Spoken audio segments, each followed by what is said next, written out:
everyone, it's Heidi from Flutter by Heidi, and I'm an independent Stampin' Up demonstrator based here in Warwickshire in the West Midlands and in the United Kingdom. And today I'm talking Basket of Blooms. So if you haven't spotted this one, this is in the annual catalogue, and it is the stamp set that goes with the small bloom punch. Now quite a few of my customers picked this up in celebration, but it is available to purchase as well, and it creates a lovely little flower. And you've got some super pots and baskets and a vase to go with it. No sentiments, but that's great because you've still got some lovely images. And then I'm using the Here's a Card because it's a great one to have in your stash. It's standard sort of happy birthday, but other things, you know, I made you a card because you're worth it. And now some of my friends know why I say that. Not everybody gets a handmade card. You know, there's some fun sentiments in there, not to everybody's taste, I appreciate, but if you've got a bit of a quirky sense of humour, I think you'd get on well with this stamp set. And then this is the card we're making.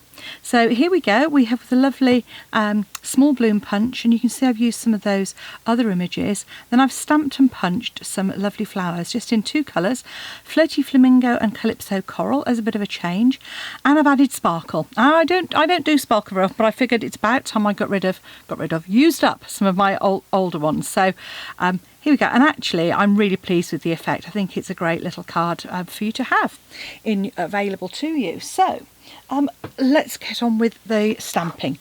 So to start off with, you're going to need a card base. And now I've created one here that's 21 by 14.5 centimetres, which I've scored at 10.5 to create a standard 10th-fold card base.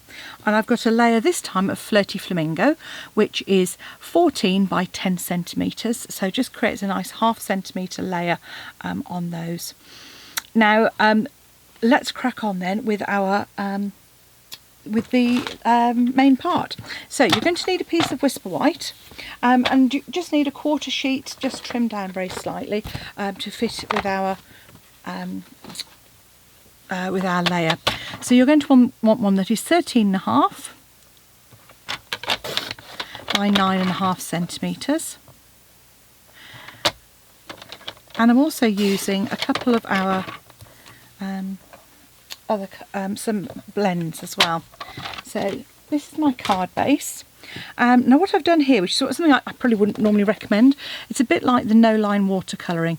So I'm using my Calypso Coral and I'm just inking it up, I'm stamping it off a couple of times, and then I'm just popping that in the bottom left corner, because I don't want a strong image on that. I just want something that's really quite pale, hence I'm not using my memento, which I would normally.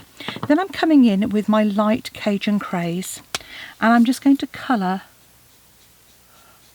the whole of that image.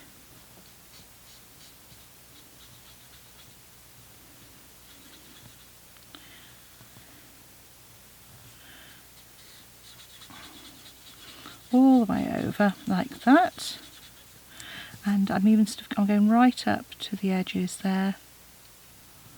Okay, and then I come in with my dark, and this is how I do my shading. Now I'm not the world's greatest at colouring, but hey, you know, I'm learning as I go along, which I think is what we all do really. So I'm just coming as if the light's coming from the front, so I'm kind of just putting this darker colour around the outside here, so you can kind of see where,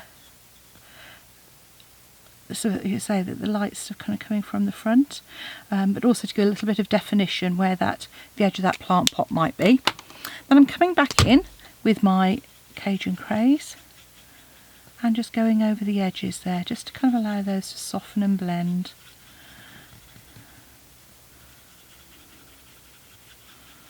And pop that to one side, and hopefully by the time I come back, that's going to kind of basically, if you leave it to one side, it kind of, as it dries, it sort of blends a bit as well. Now I'm in scraps. This flower stamp set is great if you've got little scraps of card, as I always have. And I'm doing just 6 of each of the flowers. So I'm using my Calypso Coral, which I used, that was with the kind of stripy flower, this of 2 flowers, and I'm just going to grab my Stampin' Pierce mat, and she says, yep, Stampin' Pierce mat. So just a reminder, photopolymer stamps don't have cushioning on them, so they need a bit of cushioning underneath. Lovely red rub ones already have that cushioning on, but these ones don't. So I'm just coming in, inking it up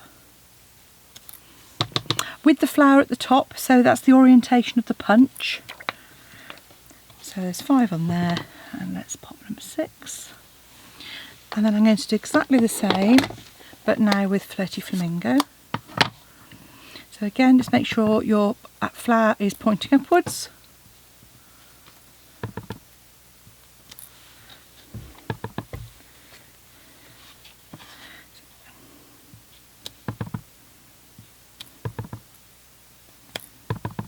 So I've done a rubbish job there because I've come off the bottom.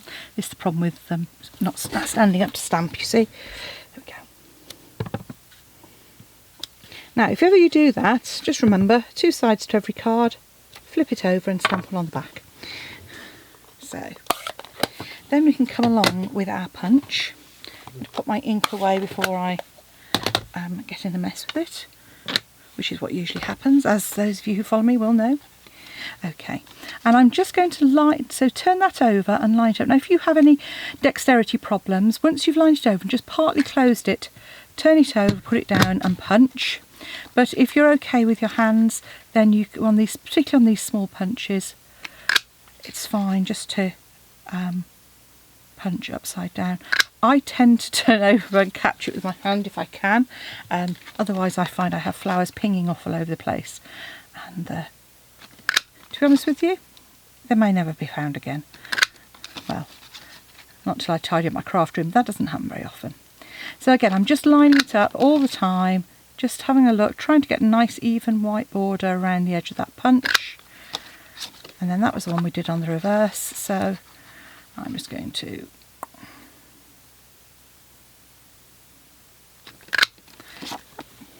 okay, and then the last few. And then what I've done with my flowers is I've shaped them slightly. Now, although we have a kind of embossing tool on the end of your take your pick, it's not quite as big as what I wanted for shaping the flowers. So I've got a larger kind of ball tool which has a bigger head on it, which I use for shaping. Now, if you don't have one of those, I'll show you a couple of other things as well. So what I do is I take my ball tool, I just circular motion on the reverse, again another good use for our Stampin' Pierce mat, flip it over and push it in the middle. So that's one way of creating them. If you've got a bone folder, you can get a similar effect by turning that around. Just be careful not to press too hard. Flip it over and use the centre just to kind of create that flower. So that's another way of doing it. Another way I have done before now is pop it in your hand, take the end of your scissors, shape it very slightly, pop it back down, and then again with something, just put the centre. You just have to be careful when using your snips you don't punch through. But you can use whichever method works best for you. I just find that the small embossing head is the one thing that doesn't work. I find I get too many lines for this sort of flower. I mean, that can be really effective if you're doing something else. And you know, the other thing, you can add your diamante at this stage, or you can add them once you've got them on your to your card. I tend to do them once I've got on my card, just because then if I make a mess of one of my flowers or it doesn't look quite right and I have to throw the flower away, I'm not throwing away my little sparkle, my rhinestones. Okay, so just again finish those. As you can see, they come together really quickly and easily, quite therapeutic. And obviously you could layer these up as well if you wanted. I found that actually they've got enough interest in this one to not need that. So those are our flowers. So I'm going to pop those just to one side there. Pop my mat out of the way. And you'll see here our flower pot is sort of looking a lot more What I didn't do, my other one was ground it, which I usually do, just with a little bit of ink. I'll grab a pen and do that perhaps in a moment. So now I've got my card base, what I want to do is add some foliage. So I've grabbed some granny apple green, and I've grabbed this lovely sprig.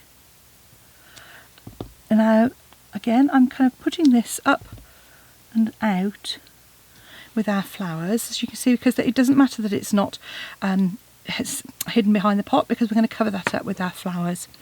And then what I'm going to do now is that with my granny apple green and my flirty flamingo, I'm going to create a two-tone flower. Now what I tend to do is I do my flower head first by just dabbing that on the edge, and then add, and then just pop that. It's quite easy to do on this one. What you don't want to do is obviously contaminate your ink pads, so just be a little bit careful. If you've got the stamping markers, they're great for doing this technique, but with a simple flower, you know, a little bit of care, you know, it's quite easy to create this pretty effect, and it just, you know, lifts, adds a bit of interest. And again, you know, it doesn't matter that it's sort of not coming out at the right angle, because we'll just cover that up in a moment with our flowers. We also want to add some sprays coming down, so I'm just going to add some leaves.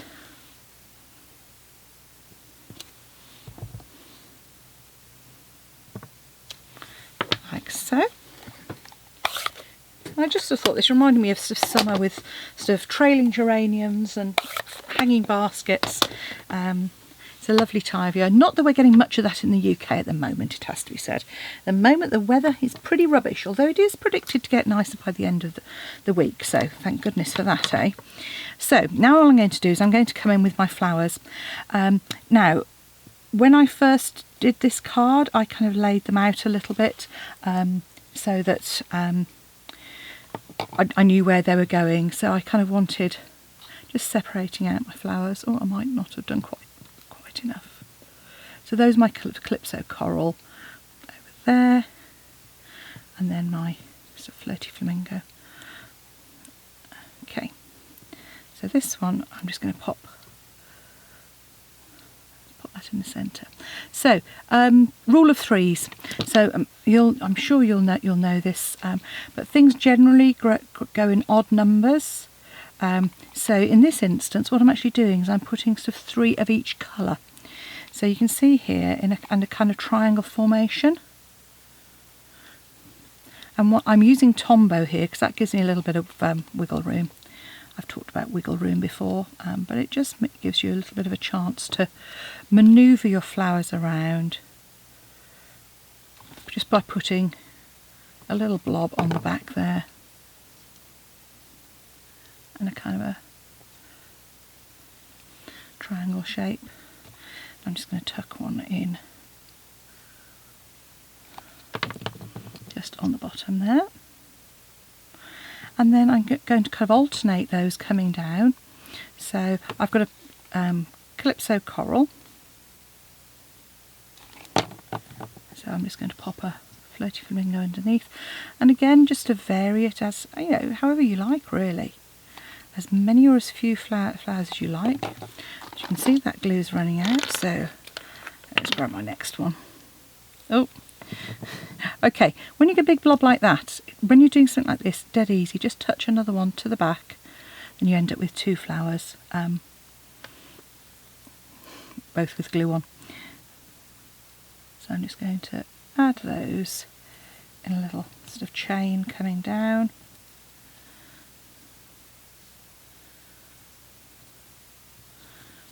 And then just add another one in at the end there. Like so. Pop your lid on your glue, because otherwise you're going to end up in a mess. Let's do our stamping for our sentiment. So again, I'm just going to use the Happy Birthday. I rather like the Calypso Coral. It's a nice strong colour. But actually, no, I'm going to use Flirty Flamingo because I've done a Flirty Flamingo layer in this instance.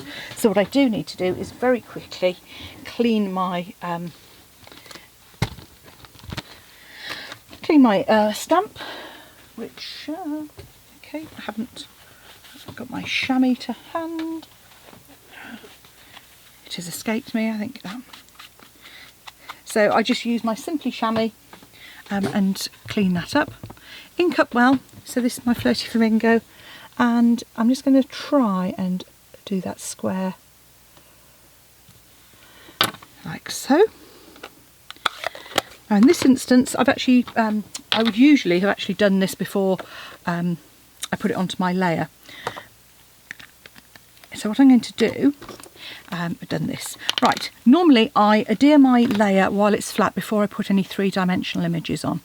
Because what you don't want to do is make it flatten it all down and create a nice bit of dimension.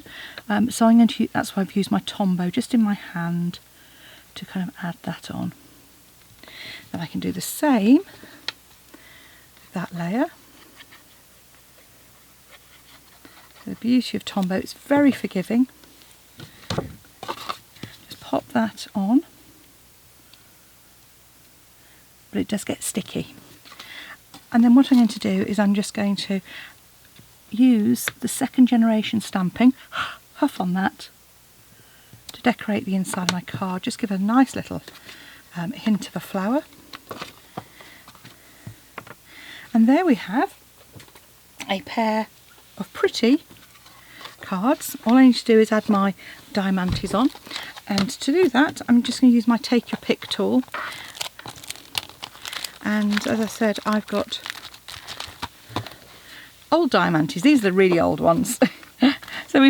So all I'm doing here is I'm just picking those up and popping those on with the Take Your Pick tool. And I'm just using whichever ones happen to come to hand. Now, and I'd managed to put an ink smudge on my previous one.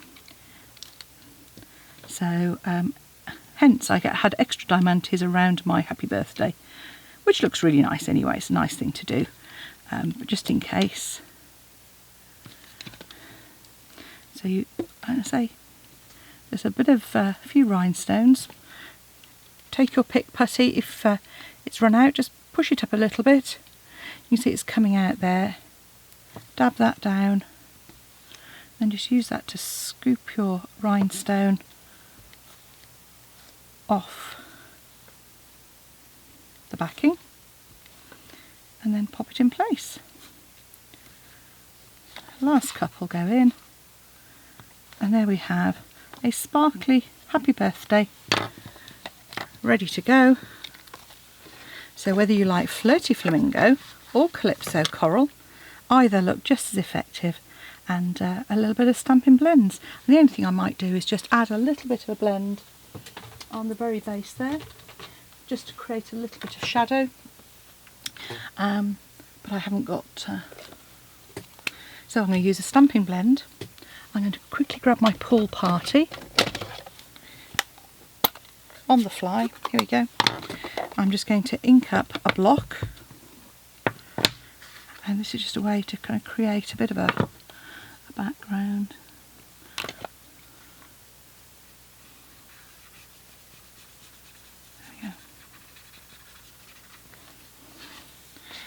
Just at the base there.